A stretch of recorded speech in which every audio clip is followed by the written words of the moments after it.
Sir फितरी जहानत तो ज़ाहिर है इसका ये क्या होती है कहने की ज़रूरत नहीं है, क्योंकि ये फितरी जहानत तो फितरी है और हर शख्स को पता है कि ये जहानत होती है।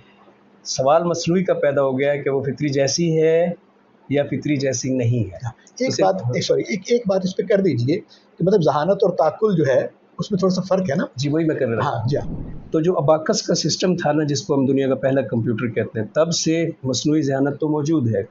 कैलकुलेटर भी मसनूई जहानत की मिसाल है, लेकिन उसको हम मसनूई जहानत कहने के बावजूद भी असल में वो जहानत तो नहीं है, क्योंकि जहानत जैसा कि आपने बहुत ही अच्छे तरीके से उसको वाज़े कर दिया कि जहानत एक साइकोलॉजी की फील्ड की चीज़ है। तो इसलिए मैं यहाँ ही अर्ज़ करूँगा कि जो लॉजिक को, मैथमेटिक्स को, कुल्लियात को, जो कज़ियात के ज़रिए, प्रोपोज़िशनल लॉजिक के ज़रिए जो हल करने का तरीका रहा था माजी में, अबाकस के ज़रिए यूज़ करते थे या कागज़ में सुराख करके फिर कागज़ों को आपस में मैच करके करते थे, जिसको साइक्लोस्टाइल भी कहते हैं। वही के ज़ीरोज़ और वन्स के ज़रिए तय किया जाए। ज़ीरोज़ और वन्स में ज़रा एक बात इम्पॉर्टेंट टेक्निकल ये भी समझ लीजिए कि बूलियन ऑपरेटर्स कहते हैं ज़ीरोज़ और वन के ज़रिए चलने वाली मंतिक को। बूलियन ऑपरेटर इस तरह काम करते हैं, मसलन कराची सिंध में है या कराची पंजाब में है, ये सवाल है। अब या के लफ्ज़ ने बूलियन बना दिया इसे, यानी ज़ीरो और वन के मामले में डाल दिया है। तो हम कहेंगे, पहले कहेंगे कराची सिंध में है, तो हमने वन लगाया वहाँ, तो इधर ज़ीरो हो जाएगा। हाँ। तो अब ये जो बूलियन ऑपरेटर्स होते हैं, इनमें जिन चीज़ों से चलते हैं, जिनके बेसिक ऑपरेटर्स हैं, वो हैं 4 बेसिकली। और यानी या लगाते हैं हम, या भी लगाते हैं हम, या नहीं लगाते हैं हम, दोनों के साथ। तो ये बूलियन ऑपरेटर्स में हम किसी को यानी 2 चीज़ों के दरमियान एक तय करना होता है, या ज़ीरो या वन। अब ये तो जहानत नहीं है, ये तो अबाकस है, यानी बड़ी टेक्निकल बातें हैं, आपके कारीन को थोड़ी मुश्किल, नाज़रीन को थोड़ी सादा बात है ना, कि मतलब यानी और लगाते थे। हाँ। ओ आर और या वाला जो है ना, बिल्कुल एंड लगाते हैं, एंड लगाते हैं, नॉर लगाते हैं। यस, नॉर लगाते हैं, बिल्कुल आप ठीक कह रहे हैं। लॉजिक के बेसिक वो चीज़ एलिमेंट्स हैं जिनसे असल में 2 के दरमियान, यानी ये मल्टीपल के दरमियान नहीं, ये 2 के दरमियान चुनने का तरीका है। बिल्कुल ठीक। तो और लगे भी तो 2 के दरमियान होता है, और लगे भी तो 2 के दरमियान, इसको कहते हैं बूलियन ऑपरेटर्स। अब ये बूलियन ऑपरेटर्स को अगर हम अबाकस के ज़रिए, जो कि मशीन नहीं है, हाथ से बटन लगे हुए वहाँ पे चलाएं तब भी, कैलकुलेटर के ज़रिए चलाएं तब भी, और कंप्यूटर के ज़रिए चलाएं तब भी, ये जहानत नहीं है, ये कैलकुलेशन है। ठीक है। तो जो मसनूई जहानत है, इस पर अभी बात होगी कि क्या वो फितरी जहानत बन चुकी है या नहीं, लेकिन जो मसनूई जहानत कंप्यूटर की अब तक आई है, वो जहानत नहीं है, वो कैलकुलेशन है, उसको कहते हैं कंप्यूटेशन। अब जो आपका सवाल है, अगर आप कोई और सवाल ऐड नहीं कर रहे तो मैं उसका जवाब आगे लेकर जाता हूँ। तो अब हमने देखना है कि क्या न्यूरल नेटवर्क जब से आ गया, तो इसका आपने अपने सवाल में हिस्सा भी रखा है इसका, तो क्या ये हमारी कॉपी को देख के बनाया गया है, ब्रेन की कॉपी को, क्योंकि न्यूरल नेटवर्क तो ब्रेन में है, जो न्यूरॉन्स का एक नेटवर्क है। तो इसका जवाब बड़ा इम्पोर्टेंट। अब ज़रा ये देखिए कि जो न्यूरल नेटवर्क है कंप्यूटर का, AI का, मसनूई जहानत का, वो 3 लेयर्स में है। मशीन लर्निंग, उसका machine learning, neural network, deep learning. अब जो डीप लर्निंग है, इसमें फिर 3 लेयर्स हैं। अब उन 3 लेयर्स में जो पहली 2 लेयर्स हैं वो कंप्यूटर कर सकता है, लेकिन जो तीसरी लेयर है, इसको आप कह सकते हैं कि ये मिलती जुलती है फितरी जहानत के साथ। मैं थोड़ी देर में इसको अर्ज भी करता हूँ, यानी इसका डिज़ाइन उसके मुताबिक है। लेकिन एक चीज़ की अभी भी इसमें कमी है, शायद वो कभी आ जाए, और मुझे लगता है कि आ जाएगी, तो फिर ये हमारी जहानत के साथ मिल जाएगी, लेकिन अभी नहीं आई। अब वो चीज़ जो कमी है, उसके साथ मेरा जवाब कंप्लीट हो जाएगा। देखिए, हमारे यहाँ भी न्यूरल नेटवर्क है सर में, हमारे यहाँ भी डाटा कलेक्ट होता है सेंसेस के ज़रिए, आँखों के ज़रिए और ज़बान के ज़रिए, डाटा ब्रेन में आ जाता है, न्यूरल नेटवर्क यहाँ प्रोसेस करता है। वही 3 लेयर्स उन्होंने हमें से कॉपी किए हैं, यहाँ पे भी हैं, लेकिन हमारे ब्रेन में एक चौथी लेयर भी है जो ब्रेन के अंदर नहीं है, लेकिन वो गर्दन से नीचे है।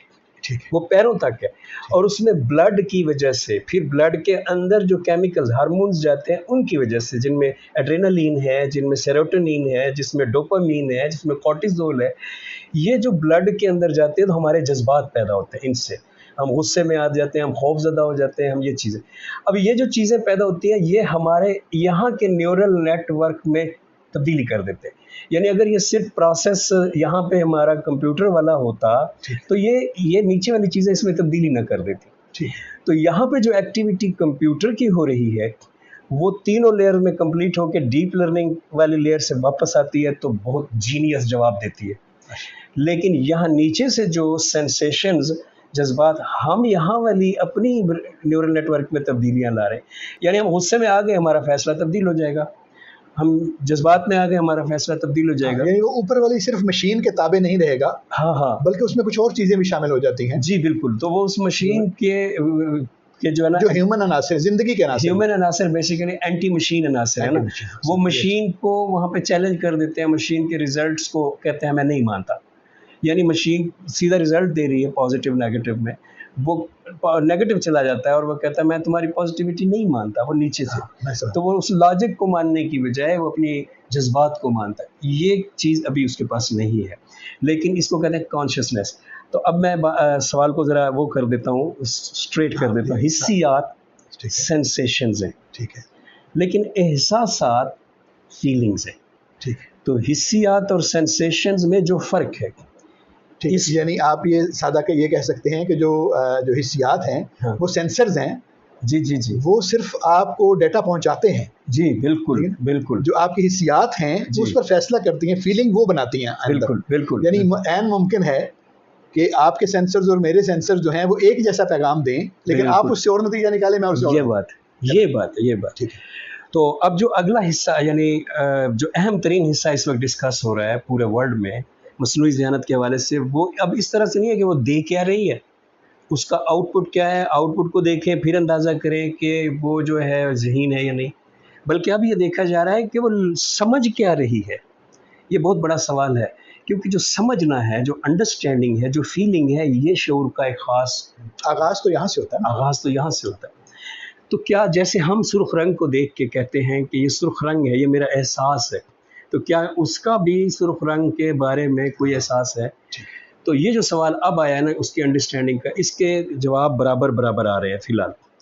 इवन के नोबेल प्राइज़ विनर्स एरिक श्मिथ जैसे लोग, उनकी तरफ से, एरिक श्मिथ के अपने अल्फाज में आपको बता रहा हूँ कि जो ये अभी आया है VO3, गूगल वालों का वीडियो जनरेट करने वाला जो आया है, टूल आया है AI का, इसमें वो बता रहे थे कि इसके रिजल्ट्स को देख के कोई भी ये नहीं कह सकता कि वो अंडरस्टैंड नहीं कर रही क्वालिया को। अच्छा। यानी वो उसने एक वीडियो वहाँ पे चलाई और उसने दिखाया कि गाड़ी गिरी है एक पानी के तालाब में, सड़क से जैसे एक्सीडेंट होता है, उसके अंदर जो पानी के कतरे उठे हैं और गाड़ी पानी के अंदर जिस तरह से डोलती रही है, उस सब के ऊपर उसने फिर वो लगाए हुए थे निशान, और उस इमेज में बता रहा था कि इसमें ये एलिमेंट समझ के बगैर वो नहीं बना सकती थी, अंडरस्टैंडिंग के बगैर।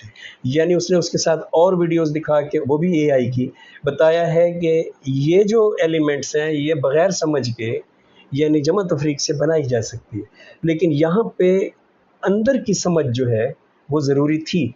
तो उसने ये तो नहीं दावा किया कि समझ आ चुकी है इसके बाद, लेकिन वो नोबेल प्राइज़ विनर है और विन भी उसने AI पे किया है नोबेल प्राइज़, तो इसलिए उसकी बात वैल्यू है। वो मतलब तो उसने ये कहा है कि हम अब ये गैस करना शुरू हो चुके हैं कि ये समझना शुरू हो गई है।